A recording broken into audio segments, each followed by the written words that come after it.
And physically, I did not fit the part. But I could sing and I could act. You could sing and act. Yes, you could. So she cast me by default. Yes. And it was great. I loved it. And I think she enjoyed it. I know she did. Well, Dolly was happy too. I remember going. Teresa and I were dating at that time, and that was a date that I took her on. I begged her mom permission to let us go because we knew we'd be out later than what she was normally allowed. Were we still on the creek bank? We were still on the creek bank. Yeah, you were still on the creek bank. With the katydids and all that stuff. Yeah, all that stuff. So I remember that. It was a very good memory for me to play and all. And I remember you, and I'll have to admit that I thought the same thing. Physically, you didn't fit the part. Oh, I didn't look like Crockett at all. But you did a good job with it. Well, thank you. You did a good job with it. Good deal. So you've been involved. I brought that up to bring up. You've been involved with the theater, the community theater group, and the Crockett Theater for I don't know how long. I guess since then. Well, since we got here, that was in 1978. Yeah. When Lamar Alexander wanted to do the Homecoming Tennessee, and everybody was inspired to do something. Well, that was our thing. Yeah. For Homecoming Tennessee, and it turned into a big thing. It was performed. You know, they built the amphitheater because of that, because of the Gentleman from the Cane. Yeah. That's right. And then they performed, and I was in a lot of them, but not all of them. A lot of performances later of that. We did Paint Your Wagon. We did Little Abner. We did all kinds of things out there. Yeah. It was a lot of fun. I think I didn't stay. I wish I had of at the time, but one of the times they did Little Abner, I actually auditioned and then ended up backing out and not doing it. Oh, you would have loved it. So I would have loved it. I got to play Mary and Sam.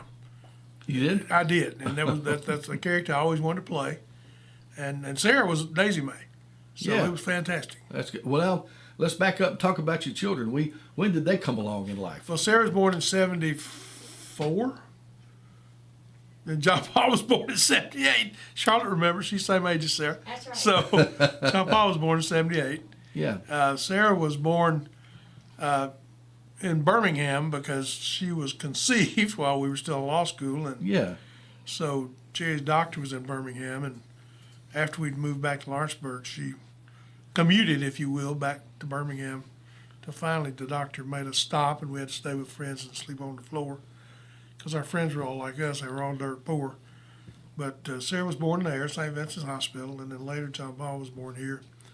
Yeah, John Paul, he's been active in broadcasting and got his own thing going on. You might want to tell that. I forget he's got the Southern Roots Radio. Radio out of Columbia. They're a streaming service. They're available online. Anybody can listen to it. It's great. Yeah, and he did a lot of sports stuff here. He did to the high school and all that kind of stuff. So and he's still doing sports. He's doing. He's the in-box engineer, in-staff engineer for MTSU football games. That's right. I forgot about that. So he works with Chip and all those people on That's Saturdays. pretty awesome. Oh, that's exciting. That is exciting. Well, you and I also have a thing in common. I'm not there anymore, but I was in Kiwanis with you. Yes. When did you take on being a part of the Kiwanis Club? Not long after I came to Lawrenceburg, I would say in '74. Really? Yes. Short, if not, shortly thereafter. I think in 1974. You know, we had Daphne Cope in here the other day. Yes, I heard that. And so I got to talk with her a little bit about that. And she was our kind of honorary lady member for so long. And now, of course, times have changed, and it was an all-men's thing way back when. Right, that was a national rule. She was our secretary for a number of years. Right. And we won some awards because of that, because what you do is not important. What you tell the big folks what you do is important. Yeah. And she handled that for us, but she's always been great at public relations. So she was. Daph's a great friend. Worked her there and in the Chamber of Commerce for years, and just really was a thrill to work with Daphne. Yeah. She was a shaker and mover. Mover and shaker, that's for sure. Well, there's been you have been in a lot of activities. You and I talked about this before. You have quite a diverse basket of interest. That's fair. Yes. Is that fair? Yes. Is that fair? You and I have talked enough that I know that about you. Yes. You have, of course, business and law and all that stuff, but then you've got music. And I remember thinking you're a great Mel Torme fan. Oh Lord, when he passed away, Dr. Henderson sent me a sympathy card. Really? And I have a poster, huge poster on my wall of Mel Torme of a concert he did in Germany sometime. Really? My staff gave me for Christmas years ago. Now, what draws you to him specifically? Of course, a lot of people may not know, but Mel Torme is a crooner singer, and I guess in the genre of Sinatra and Dean Martin and all those guys that would be in that music genre. Torme had a more mellow, in my opinion, voice, and he was a better jazz singer too. Yeah, He was a fantastic jazz singer, but folks have told me I sounded like him in my better days, which was a thrill. And you do. Which was a thrill. Not anymore, but it was a thrill. Back in the younger days when you did. And was that on purpose or you just... Well, initially not, but later, I idolized him. I loved him. I just heard everything you ever sang. Oh, yeah. When you listen to somebody enough, you end up because I used to listen to Elvis, and I pretty much thought I could sing just like him. There you go. How'd that work out? Not too good. Not too good. But I do enjoy singing. And I know you do. Well, Bobby Evers spoke Kiwanis Club yesterday, was talking about Mickey. Yeah. And how much Mickey enjoyed singing. Yeah, he did. He sure did. And he loved being in the K-Notes. Well, that's what I was going to bring up. He had never missed a rehearsal. How did the K-Notes start? K-Notes started in 1979. Somebody says, why don't you all sing at the ladies' night? In those days, as you said, the ladies were not members of Kiwanis, so we had a banquet every year. Right. In honor of our wives. And somebody says, why don't you sing for us? And I said, okay. So I got the group together, and we started rehearsing, and we sang for that, and we were pretty good. Yeah. So one thing led to another, and next thing you know, we're singing here and there, and we got invited to sing at the Tennessee, Kentucky Kiwanis Convention at East Tennessee State University in Johnson City. Yes. Then after that, we were invited to sing at the Superdome at the International Convention. Yeah. Which was sort of the highlight of our existence. But we sang any and everywhere. Loved it. Yeah. And we were good. The guys were good. They were good. We rehearsed seriously. The first night we met, we were horsing around, and Bobby Parker said, if you go horse around, I'm going home. If you want to sing, I'm here to rehearse. Yeah. So from that time forward, we rehearsed. Yeah. And they come to my house on Sunday nights, and we'd rehearse for 2 hours and get at it. That's amazing. And they were good, astonishingly good, because some of them, Jamie Sevier, can sing very well. He's got a tenor voice, yes. too, does he not? And Luke Hale got a very nice voice. Yeah. Sonny Duke. And, of course, Rip, that big bass. Right. But some of them, and Bobby could sing, Bobby Parker, but Chuck Brewer, I don't know, never heard him sing a note except 11 calling birds or whatever that is. Right. Whatever he was assigned to do. But Chuck Brewer. But he was he was a dedicated member. Dedicated member. Yes, sir. That's awesome. That's awesome. Well, I aspired to try to be one, but I never did get to be one. A K-Note. Well, you would have enjoyed it. We would have enjoyed having you. Well, that's pretty awesome. Well, you guys, I don't know. There you go. I don't know what she did, but she did something. We've got Mr. Paul Plant visiting with us here on the this hour, and we've kind of made it halfway through. And I want to thank you again for coming in. I've got other questions for you, though. Absolutely. Got other questions for you. You're a sharp dresser. And listen, I admire that. I remember when I first started trying to sell real estate, I was influenced by another sharp dresser at the time, Steve Williams. Yes. You remember him? Oh, yes. And Steve was the sharpest dresser I knew. He was a sharp dresser. And I went to work with him trying to learn the real estate business, and that was one of the things that he required was me to dress sharper than I had ever dressed. And I don't do it much anymore. But Steve had golf shoes to match every outfit. He was incredible. I mean, seriously. Yes. He had we go on golfing trips. I've been on several with him. Yeah. And we'd play for 3 days. He'd have 3 outfits. He'd have three golf shoes. Yeah, he was very meticulous. Yes. And you are not far behind, my friend. Well, thank you. You're not far I'm behind. honored. That's I remember. that's a compliment. I remember way back when. Do you still have the seersucker? Oh yes. Suits. Oh yes. All that stuff. Oh yes. I wear it at the proper time. It's too late in the year now, but during the proper time. During the summertime. And suspenders were a big thing at one time. I wear suspenders when I wear a suit. I wear suspenders. There you Always. go. There you go. Well, good deal. Is there a? I went to ask this not only of you, but other lawyers that I have dealt with here locally. Is there a training beyond just the law? Is there a training in law schools of how to be intimidating? Well, I don't know about intimidating, but I will tell you this. Graduated from law school, you have a law degree and you have the legal right to represent folks, but that's scary. It is scary. Mike and I were blessed with Judge Harwell as a mentor. And I tell you, young lawyers who don't have the benefit of a mentor, sometimes they do crazy things. And I'm going to say this, and I'll probably get criticism about it, but that's okay. I'm never worried about that. We have too many lawyers in our business now who consider it a job and not a profession.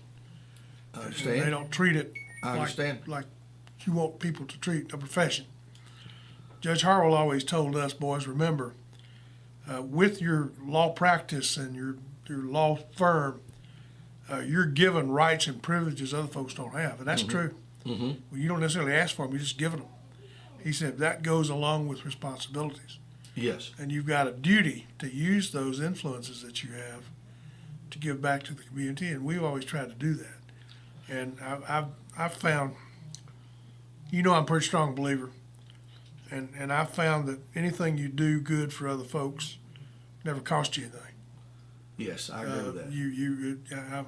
I'm a believer that the word love is maybe the most selfish word in the book. You talked about words a while ago. Right, right. Because when you absolutely and truly love somebody and you treat them like that, without any concern about what you get back, you always get back more than you can possibly give. That's true. And I think if you approach life with the appreciation of what you have, and good Lord Almighty, I've been blessed. My daddy was a Baptist preacher. He never made any money. I paid more taxes the first 2 years I practiced law than he ever made in his life in a single year. Yeah, yeah. And I'm not necessarily bragging about that, but it's just a different. It's a different time, a different world, a different position. Of course, Jerry Daniels always used to say, "Son, you know the difference between us and when you were younger. We're still broke, but we have a higher standard of living." Well, that's a good point. And a good way to think about it. That's amazing. Treating people I guess going back to that just a little bit. And the reason I'm asking that, someone like myself who wasn't formally educated, I didn't have the opportunity, didn't do anything like that, but tried to begin a business on my own, and I had help, a mentor. Steve Williams was my early mentor. And then there were people like you and other local attorneys in town who helped me when I could have gotten in a lot of trouble, because I'm dealing with you're dealing with legal matters when you're dealing with someone's real estate, and as you know, so there were you and others who kind of kept us from making mistakes that could have cost me and other people. Well, that's the right thing to do, and it doesn't benefit anybody for me to look for faults in what you do and criticize you for it necessarily. It's all about relationships. That's right. And hopefully when your relationship is strong enough, you can look folks in the eye and say, "Hey, why don't you consider this or consider that?" Yeah. I mean, you do what you want to, but from my perspective, you might want to consider this or consider that. Right. To take yourself to another level. Well, it's always good to just seek advice, and of course, that is a lawyer's trade and practice. So we have to sell. That's what you are, so this has been something that you have practiced.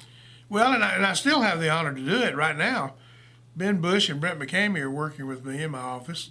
Yep. And one of the reasons they both say they're working there is to be able to talk to me and to come into my open door office and talk about cases they have. And Right. of course, they take care of some cases for me too. But Right. and I'm there for them. I tell them what I think. They may or may not follow what I think, but I always tell them what I think. I've always felt with a client or anybody else, it's important.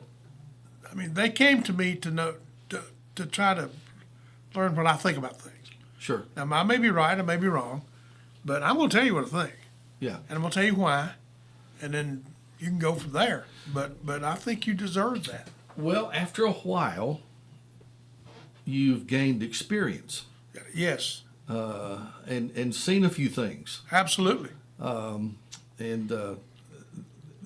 I guess one of my points, or I was trying to get to when I started trying to sell real estate, you just don't know what you don't know. You're absolutely right. This business of elder law Yes. that I've been doing now for about 20 years, and Brent McCamey is trying to learn it. He wants to learn it, and I want him to learn it. But as I've explained to him, first you need to dig deep into the law and all that stuff. Mm-hmm. But you really just need some experience. You need to have dealt with it. That's one of the things we offer at our place with our elder law practice, is that experience. The resources I have, the lawyers I can call on. I've been active in the Tennessee Bar. I've been active. I was the chairman of the House of Delegates of the Bar. I was the president of the Tennessee Bar Foundation. I've been the president of the American Board of Trial Advocates Tennessee chapter. Mm-hmm. I've been active in all. I know some very, very, very, very, very good lawyers that I can call on the phone immediately. Yes. And that is a huge asset to me, to be able to call them up and say, hey, I've got a situation here that's a little beyond me. Can you help me? One, they'll take my call, and two, they'll help me. Right. So that, the experience we have, the knowledge we have, the resources we have, we think we have an offering that nobody in this part of the country can touch. Well, that's something that comes with time and experience. It does. That comes with time and experience does. and practice, and just being involved and being a part of it. That's been true for me as well. Having resources and being able to tap those resources to solve problems. That's basically it. We're problem solvers, Paul. That's exactly right. And one of the hardest things to learn, your ego gets involved sometimes, well, a lot of times. And one of the hardest things to learn is that this may not be a problem I need to work on. But because of the resources we have, I tell folks you only need to make one phone call if you need a lawyer to me. And if I can't help you, I'll find somebody that can. That's right. That's right. And if I can, I will. But one of the things I've learned as I get older is there's some things I do very, very well. Elder law, I do very, very well. Yeah. Estate planning, I do very, very well. Probate, I do very, very well. Yeah. I do real estate, pretty doggone good. Yeah. Of course, I work with the best in the world at Sheila Frisbee. You are correct. She does what she does better than anybody alive, and I'm blessed to have that relationship. So all that together, now I don't do divorces anymore. That's I used to, but I just don't do that anymore. I don't do criminal law anymore. Right. I used to, but I don't do that anymore. I focus on those things that I'm very, very good at. Yeah. And can offer my clients quality Yeah. service for the fee they pay us. Well, you've been a great help to me many, many times. Well, thank you. And many, many times over the years. I got to ask you about something that somebody told me to ask you about. What is Sugartown? Ha! What is Sugartown? What is this about? Well, in 1966, 67, Cherry and I were a member of a four-person group. A friend of mine named Richard Law, who was a singer and a writer and did it throughout his lifetime, wrote jingles, Yeah. had a group that did backup work and studio work. Right. And Cherry and I were asked to be members of that group, and we gladly did it. And for about 3 years, we sang backup in virtually every recording studio in Nashville behind some pretty doggone good artists. And along the way, we did some things of our own Yeah. and attracted some attention. And ultimately, in 1966, we signed a recording contract with RCA Victor. And they named us the Sugartowns. So Cherry and Richard and Diane Shoup and myself recorded 2 records for RCA and as the Sugartowns. Now, we didn't pick the name. I don't have any idea where it came from, but that's what we were. and they were doggone good. Unfortunately, they didn't get promoted. That's a long story, but Yeah. they did not get promoted, and so they didn't sell anything. But Cherry recently did an album, a CD of her piano music, Yes. and she's very good. She's a phenomenal musician. And she did in over 2 or 3 sittings. James Gordon Freese worked with her, and she did an album, a CD. And James Gordon, in the meantime, had heard these 4 songs we did. He was blown away. So he took them to a friend and had them remastered and put them on that CD. Wow. Okay. So Cherry's CD, which we're going to get you a copy of, Yes. has all of her wonderful music, and at the end we call them bonus tracks. They're 4 tunes. The big one was "Why'd You Leave Me, Billy Sunshine." It was a very popular tune at the time, Yeah. and we did a pretty good job of it. We did. There are 3 others on there, and we're doggone good, if I say so. We just weren't promoted, and about that time we all graduated from college, and we had to get day jobs. Oh, okay. So once we started, Cherry and I started teaching, it became less and less easy for us to do recordings. Recordings, you got to be available when they call you. They may say we're doing a recording at 2 o'clock in the morning. Yeah. Typically, a recording session was 3 hours Yeah. in a studio, and you just go and do whatever they want you to do for 3 hours. Wonder why that is. I don't know. I've always wondered that too, but they do it in 3-hour segments. Yeah. Or any time of the day or night. Any time of the day or night. The recording studios running 24/7. That's amazing.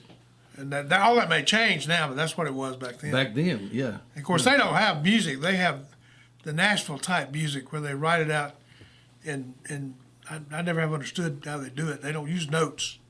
They use chords and that sort of thing.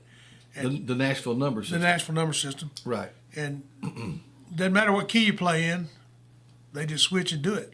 Yes. It's amazing. It just blows, and they're great musicians. James Gordon began to try to explain that to me, which I stopped and didn't finish.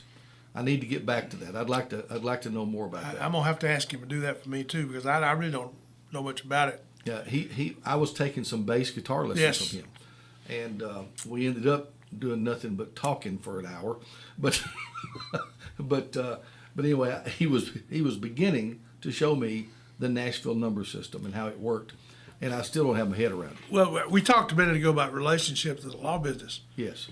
The relationships in the music business have been wonderful too. Cherry, as you know, heads up the Crockett Performance Series program, and she books all the acts for it. And her relationships with musicians are such that we have wonderful acts. Now, we don't have a lot of attendance in some. We had a group called Private Eyes last Thursday night. They're Yeah. Hall & Oates tribute band. Yeah. Their musicians are as good, if not better, than Hall & Oates musicians. Yeah. Yeah. But we had about 350, 400 people, which is not bad, but, we bring quality stuff to Lawrenceburg Yeah. at a reasonable price, and Cherry don't book junk. It's hard to. I was actually there. Yes. And they did a great job.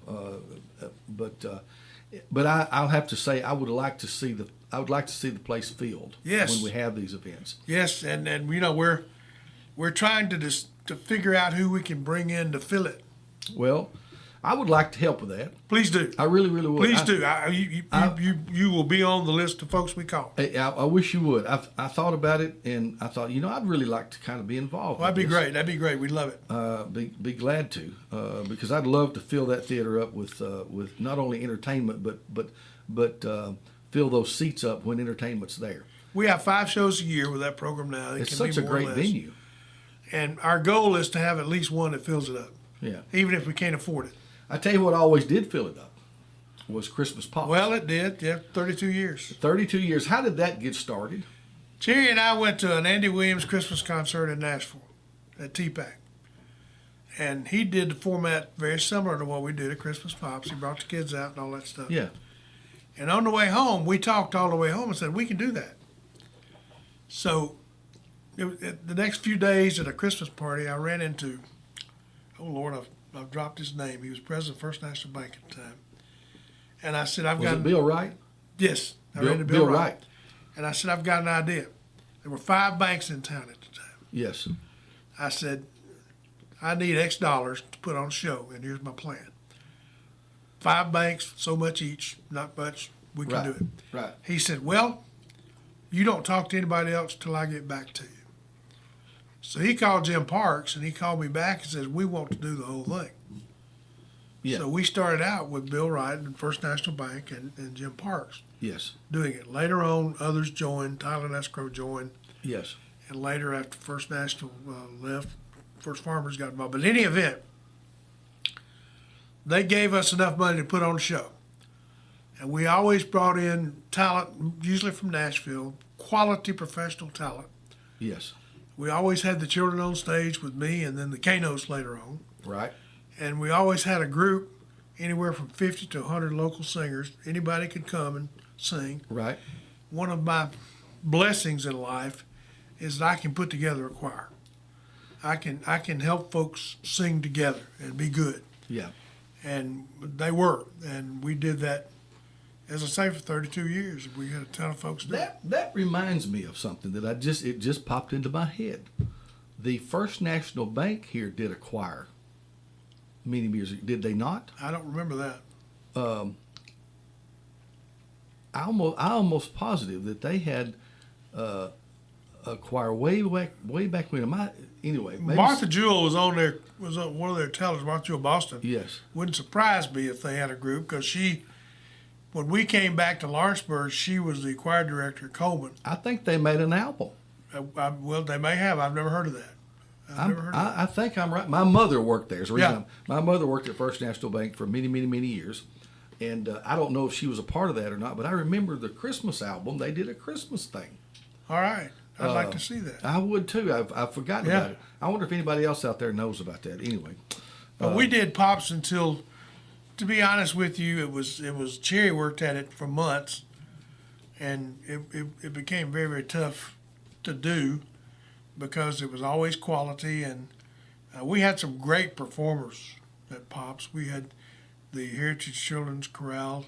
We did some great stuff. One year we did a Ralph Vaughan Williams piece with string quartet and the children's choir and the Christmas Pops choir all together. Was there a brass band that came a time or two? We had brass band every year. That's what we I had thought. a brass quintet from Nashville, all That's what I professional thought. players. Yeah. Came down and played with us every year, and we had a big time with them. They were all great musicians. Working with great musicians is such fun. Jeff, we would send the director of that thing, a guy named Brad Stouffer, the music, the choral music. And then he and his band would show up an hour before the show, and we would rehearse and put that show together in 30 minutes Yeah. with a band. Yeah. And because they had trust in Cherry and me, and we had trust in them. Right. They knew what they were doing. We knew what we were doing. They when I said do this, they did it, and it just worked. Yeah. But we didn't rehearse 8 or 10 times with that band. We did 30 minutes rehearsal. That's amazing. Well, it is amazing. That's the pro level musician. Absolutely. That can do that. And it's top quality people. Yeah. I mean, the absolute top quality pros. Yeah, that's pretty neat. And a lot of people over the years really enjoyed. I remember what a good spirit it would be in the community, that Christmas spirit that we love, and it always just was touching, really, to see everybody come out and participate in that. It kind of puts you in that mood that you ought to be in that time of year. We did it on the first Monday night in December Yeah, to kind of start the season. yeah, And it worked. And as I say, we had tons of people that were involved in it. Some years we had over 100 singers. oh yeah. There were some big choirs, And we had a big time with it. some big choirs, and I got to do my Mel Torme impressions. and you would get to do Mel Torme. I get to sing. Yeah. Chestnuts roasting on an Chestnuts open roasting fire. on an open fire, Yeah, yes. one of his signature songs, no doubt. Well, he wrote it. Yeah, he did write that. I hadn't thought about Yep. that. He sure did. Well, before we have to wrap up, we've got just a few minutes left, and I'm thinking, well, I have known you. You're a friend of mine, and I count you as a great friend. Thank you. I'm honored. So I'm know who you are and a little bit about you and knowing more about you now. But what is there in Paul Plant that maybe nobody knows? And I don't mean anything. What I mean is what could you tell us that maybe nobody would know about Paul Plant? Gosh, I've done a lot of things. Yeah. I've Is had there a lot of something out there? experiences in life. Is there something out there that we wouldn't guess about Paul Plant? Well, you know, I've had the honor and pleasure of being in the right place at the right time. Daphne mentioned that she and Robert Pulley and I were the ones who welcomed Paul Sands and Columbia State to town. Yeah. After we got involved in that, we realized there was a move to try to move industrial development away from just elected officials. And the three of us put our heads together and came up with a concept that later became known as 21st Century Council. Right. After we decided on the concept, we went to Cromer Smotherman and asked him to head it up, which he graciously did. And I think that was a huge movement in our community, and I'm honored that Robert and Daphne and I were at the forefront of that. Yeah. And had a chance to be involved in its beginning. The Baby Ruth World Series in 1978, when I was elected president of Kiwanis Club in 1977, my goal was to do something special. Bobby Alford says, "Why don't we do a World Series?" I said, "You're kidding me." Well, he had recently held a Southeastern Regional tournament here, and he knew all the people. So we got a hold of a guy named Dick Case, who was president of Baby Ruth Baseball. He visited Lawrenceburg, said, "You got to do this, this, this, and this. It's going to cost you X dollars." So we set about doing it, and we did it. And it was a huge, huge, huge success, one of the biggest things ever happened That's right. to our little town. We had like 18 baseball teams from all over the country, and we had thousands of people there every night. I was in high school at that time. And the Kiwanis Club, It's a big deal. it was a big deal. The Kiwanis Club grew from like 30 to about 100 in 2 or 3 years because everybody wanted to be a part of it. We had a great time, and we learned. I tell you what we did. We learned in that World Series that there were about 25 or 30 guys that we could count on to do anything. And over the next 25 years, those people were the leaders of our community, not because they were in the Kiwanis Club, but it just happened to be like Tim Pettis, Yeah. like Mickey Evers, like Jim Collins, people that actually were involved in making things happen, like Chuck Brewer, Yeah. Joby Rimke. These are people that were, Mike Bottoms, that were there and made things happen. Right. And we learned then that with this core of guys, Daphne mentioned it when she was on the other day. Right. She could make 10 phone calls and get 10 community leaders right now. Yeah, that's right. She had that influence. And we learned that with that group of guys in the Kiwanis Club, we respected each other enough that we had that influence with each other.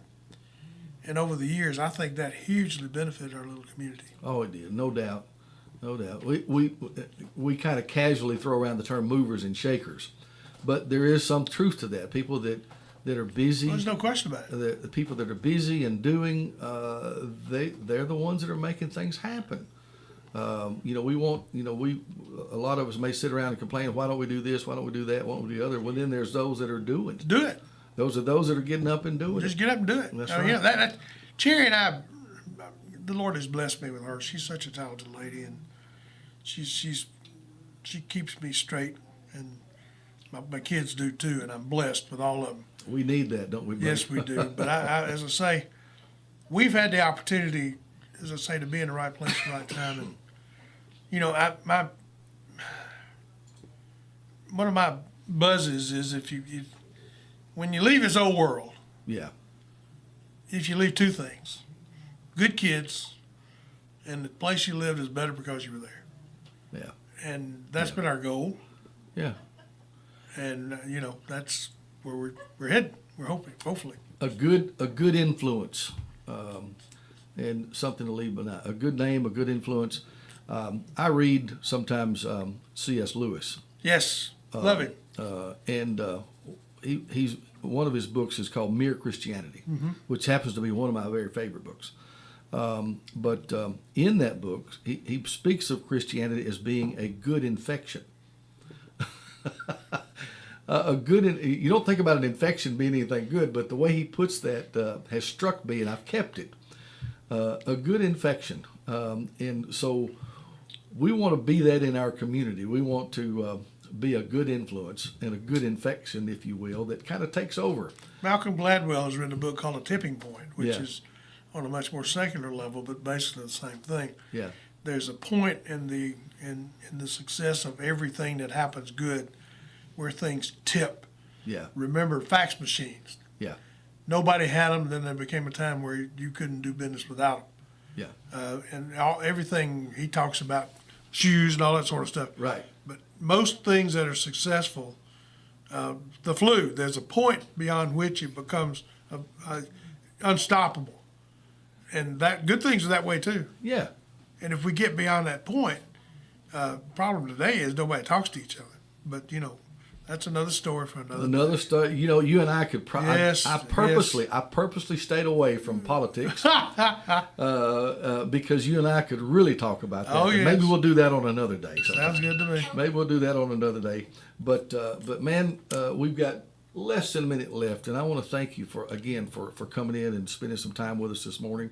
I hope to do it again with you sometime. My honor. Look forward to it. It's been a great morning. And thank Miss Cherry Sue.